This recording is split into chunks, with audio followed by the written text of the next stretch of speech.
ठरलं तर मग या मालिकेच्या पुढील भागात आपल्याला पाहायला मिळणार आहे की अश्विन प्रियाला जेलमध्ये जाऊन भेटायला गेलेला असतो आणि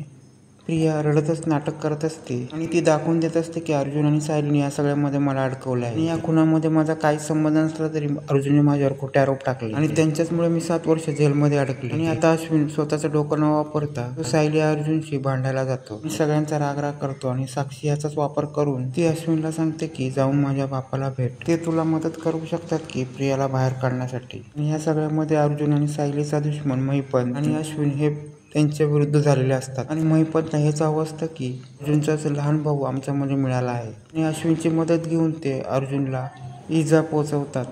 या सगळ्यामध्ये आता पक्का भाव पक्का वैरी होणार आहे आणि अश्विनच्या सांगण्यावरून आता महिपत अर्जुनवर हल्ला करणार आहे.